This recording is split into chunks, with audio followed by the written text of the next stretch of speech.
third night of rioting in London, and now the trouble spreads to other parts of the country for the first time. There's widespread looting as mobs attack shops and businesses. Buildings burn and cars set on fire while armoured vehicles are deployed to try to tackle the disorder. With police struggling to maintain control, the Prime Minister flies home from his holiday to chair an emergency cabinet meeting. Counting the human cost, how the violence has forced innocent people onto the streets. We're live in Ealing in West London, which is one area counting the cost of last night's trouble. Good morning.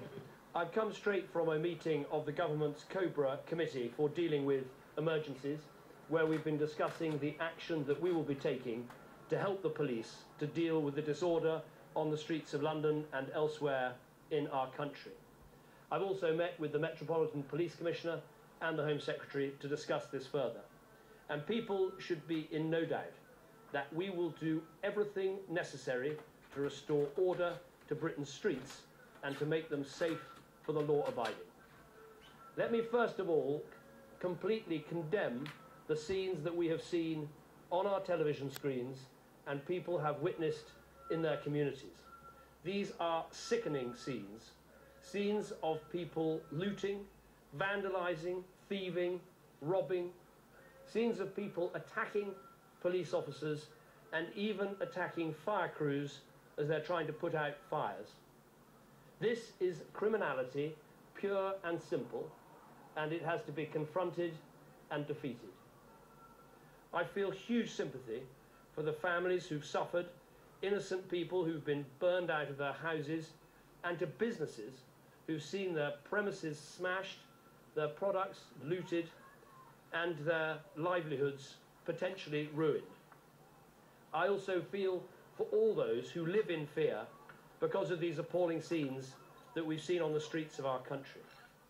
People should be in no doubt that we are on the side of the law-abiding people who are appalled by what has happened in their own communities. As ever, police officers have shown incredible bravery on our streets in confronting these thugs. But it's quite clear that we need more, much more police on our streets, and we need even more robust police action. And it's that I've been discussing in COBRA this morning. The Metropolitan Police Commissioner has said that compared with the 6,000 police on the streets last night in London, there will be some 16,000 officers tonight. All leave within the Metropolitan Police has been cancelled. There will be aid coming from police forces up and down the country, and we will do everything necessary to strengthen and assist those police forces that are meeting this disorder. There's already been 450 people arrested.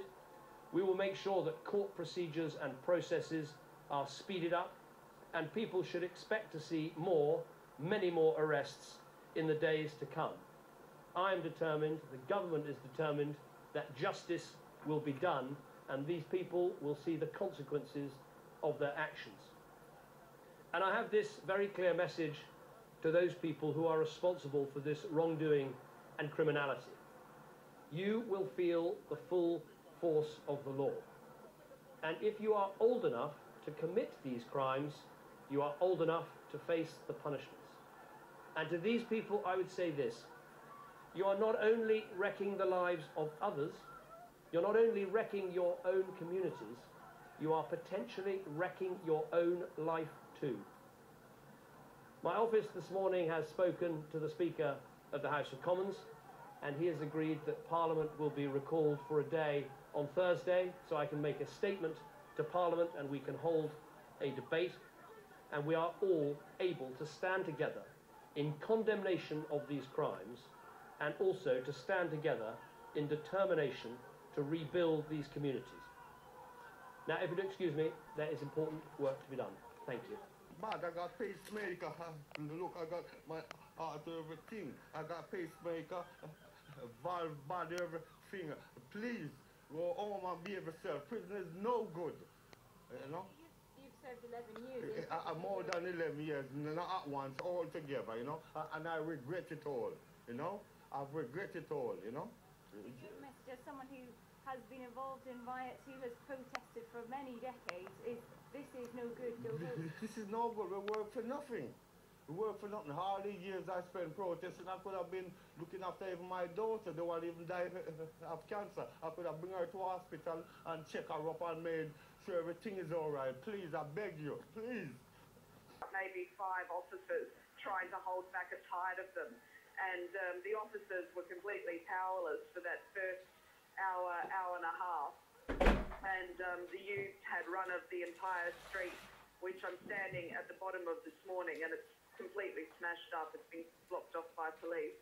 But then later, all of a sudden, they all did come out running, and I didn't know what was going on. And it was the big police van had driven up this narrow street and dispersed the crowd. And that was an effective tactic, I agree, but it did come an hour and a half after the mob had taken rule of this street. And within that hour and a half, just tell us about who was on the streets and what exactly they were up to.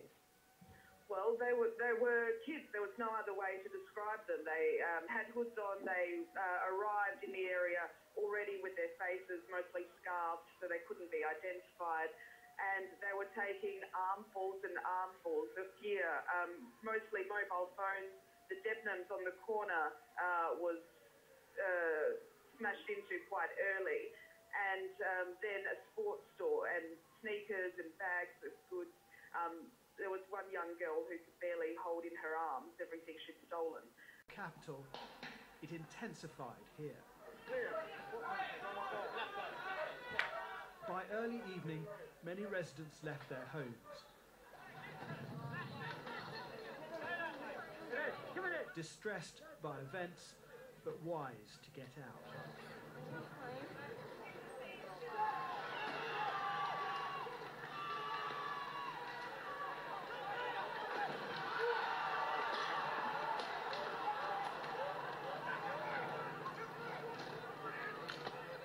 To begin with, the police had the resource and resolve to disperse the rioters.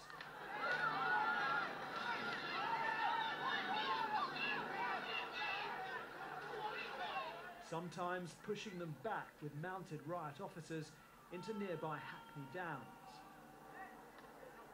But as darkness fell, crowds gathered around yet another burning car. The police had vanished. Well, this burning car has become quite an attraction here tonight in Hackney, and what's incredible is it's clearly been burning for some time, but there's no sign of the fire brigade or the police. That left the local convenience store an easy target for looters. If a camera was seen, it would be quickly snatched and the user often punched, but using unobtrusive cameras, we were able to stay amongst the crowds that were becoming increasingly lawless.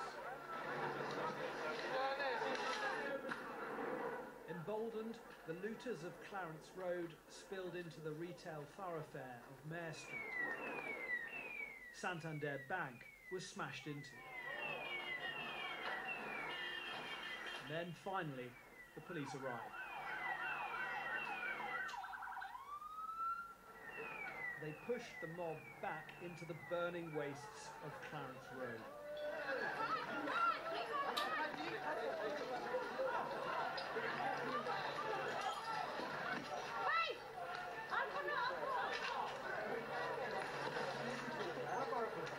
And then the police seemed to wait for reinforcements.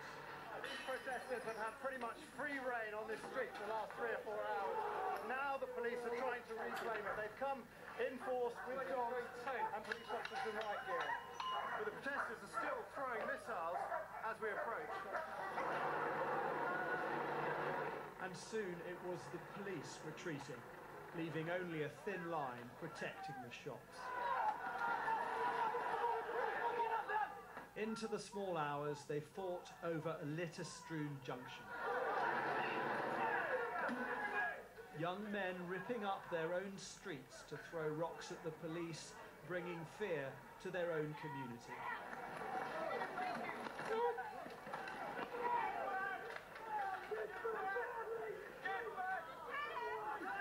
And this, the story of just one street in a night of rioting across London. Damage over here of the Santander Bank. They almost did get this cash point out of there yesterday. This was a big focal point early on.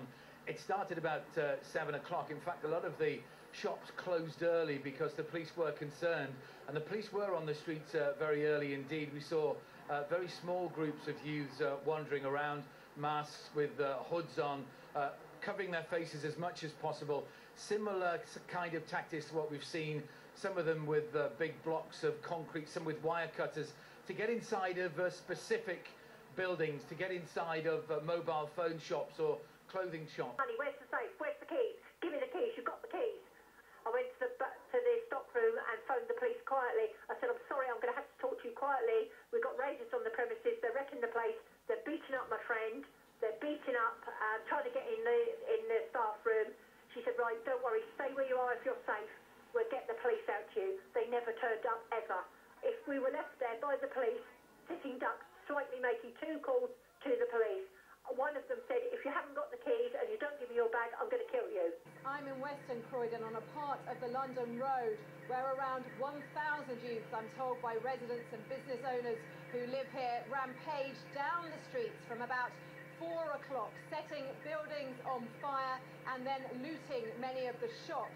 Now, where I am, there are still 3 fire engines, firefighters busy at work, damping down at a pawnbroker's that was completely destroyed by fire, as were many of the flats over it and in neighbouring properties. And the firefighters who are working here up on the aerial ladder platform using their hoses still, they are the same men who at 6 o'clock last night were called to the furniture store, which provided those incredibly dramatic, terrifying pictures last night. A furniture store that had been in the same family for 5 generations. One firefighter told me that when he got there, and they had a lot of trouble getting there, I'm told at least 1 windscreen was broken on a fire engine, police having to try and clear the area first. One policeman telling me this morning that he was listening to radio conversations of his colleagues there, and they were describing how people were jumping out of windows to escape from their homes.